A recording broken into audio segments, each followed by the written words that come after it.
어머 세상에. 천안에서 초등학생들이 차를 훔쳐서 운전했다는 소식 다들 들으셨어요? 정말이지 기가 막히고 코가 막히는 일이 아닐 수 없네요.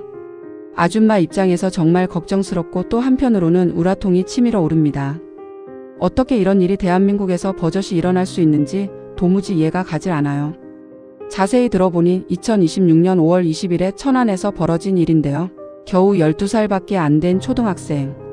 어군과 비군이 비군 아버지의 차를 훔쳐서 무려 50km나 되는 거리를 운전했다는 거예요. 그것도 천안에서 시작해서 당진까지 내달렸다니 상상만 해도 아찔합니다. 아니 초등학생들이 대체 무슨 생각으로 무슨 배짱으로 그런 끔찍한 짓을 저질렀을까요? 그것도 아침 6시 30분부터 전기 자전거를 타려고 집 밖으로 나섰다가 비가 오는 바람에 홧김에 그랬다니. 참나 어이가 없어서 기가 차서 말이 제대로 나오질 않네요. 정말 더 놀라운 건 이 철없는 아이들이 차를 훔쳐 달아났다는 신고를 접수하고 경찰이 즉각 출동해서 잡았는데 그 검거 장소가 당진의 한 PC방이었다는 거예요. 그것도 훔친 차는 엉뚱한 곳에 버려두고 말이죠. 천안에서 당진까지 그 먼 거리를 운전하는 동안 그나마 다행히 사고가 단 한 건도 안 났다는 게 천만다행입니다. 만약에라도 끔찍한 교통사고라도 났었다면 어쩔 뻔했어요. 생각만 해도 온몸에 소름이 쫙 돋습니다.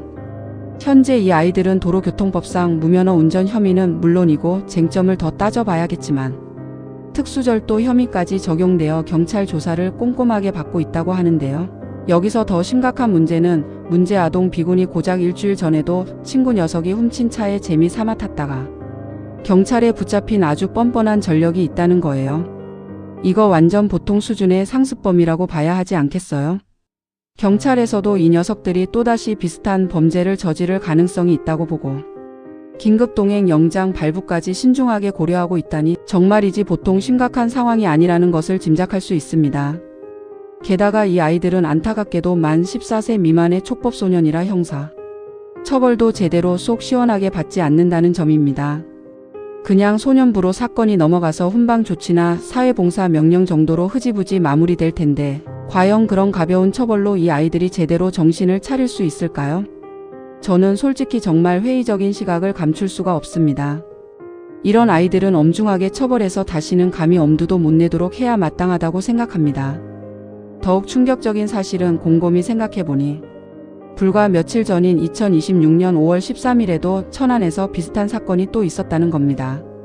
초등학생 3명이 아파트 지하 주차장에 주차되어 있던 SUV 차량을 훔쳐서 신나게 운전하다가 결국 경찰에 붙잡혔다는 슬픈 소식입니다. 그때도 잠겨있지 않은 틈을 타서 차 문을 열고 운 좋게 시동까지 걸리자 마치 제 차인 양 그대로 운전해서 도망갔다는데 도주하는 과정에서 아파트 단지 내 가드레일까지 들이받았다고 하니 정말 아찔하기 그지없습니다. 천만다행히 인명피해는 발생하지 않았다고 하지만 도대체 언제까지 이런 황당하고 어이없는 일이 끊임없이 반복되어야 하는 걸까요? 저는 이런 유의 사건들을 접할 때마다 정말 씁쓸하고 안타까운 마음을 금할 길이 없습니다. 도대체 우리 아이들이 왜 이렇게까지 망가져 버린 걸까요? 경제적으로 넉넉하지 못해서 아니면 부모의 따뜻한 사랑과 관심을 제대로 받지 못해서? 이유는 여러 가지가 있겠지만 근본적으로 우리 사회 전체가 아이들의 올바른 인성 교육에는 너무나도 오랫동안 소홀했던 건 아닌가 하는 뼈아픈 자성이 필요하다고 생각합니다. 학교에서는 오로지 대학 입시 경쟁에만 아이들을 내몰고 가정에서는 맞벌이 부모가 늘어나면서 아이들을 세심하게 돌볼 여력이 점점 부족해지고 그러다 보니 우리의 아이들이 삐뚤어지고 탈선하는 건 어쩌면 너무나도 당연한 예견된 결과일지도 모릅니다. 물론 모든 아이들이 다 그런 것은 절대 아니겠지만 끊임없이 유사한 사건들이 계속해서 터져 나오는 현실을 외면할 수는 없습니다. 분명히 우리 사회 시스템 어딘가에 심각한 결함이 있다는 명백한 증거일 테니까요. 저는 이제 더 이상 이런 가슴 아픈 소식을 제 두 귀로 직접 듣고 싶지 않습니다. 우리 아이들이 부디 밝고 건강하게 그리고 올바르게 성장할 수 있도록 우리 사회가 적극적으로 나서서 실질적인 인성교육 강화에 모든 노력을 기울여야 합니다. 학교에서는 형식적인 인성교육 시간만 겨우 늘릴 것이 아니라 아이들의 마음속 깊은 곳에서부터 우러나오는 진정한 변화를 이끌어낼 수 있는 내실 있는 교육 프로그램을 개발하고 실행해야 합니다. 가정에서는 부모님들이 아무리 바쁘더라도 아이들과 더 많은 시간을 함께 보내면서 따뜻한 사랑과 격려를 듬뿍 줘야 합니다. 그리고 사회 전체가 아이들에게 올바른 가치관을 심어주고 긍정적인 롤 모델을 제시해 줄 수 있도록 끊임없이 고민하고 노력해야 합니다. 물론 현실적으로 촉법소년이라는 낡은 제도의 전면적인 개선과 보완도 시급하다고 생각합니다. 나이가 어리다는 이유만으로 모든 잘못을 무조건 용서해주고 눈 감아주는 것이 과연 아이들에게 진정으로 도움이 되는 일일까요?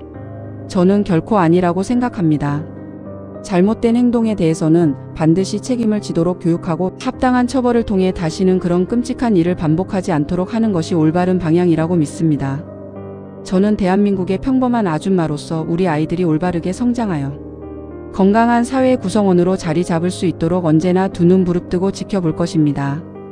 그리고 우리 사회가 아이들의 인성 교육을 위해 더욱 적극적으로 노력하고 투자할 수 있도록 제 작은 목소리라도 힘껏 높여 외칠 것입니다. 더 이상 초등학생들이 철없는 행동으로 차를 훔쳐 운전하는 말도 안 되는 어처구니 없는 일이 다시는 발생하지 않도록 우리 모두 함께 힘을 모아 노력해야 합니다. 여러분 모두 저와 함께 동참해 주실 거죠?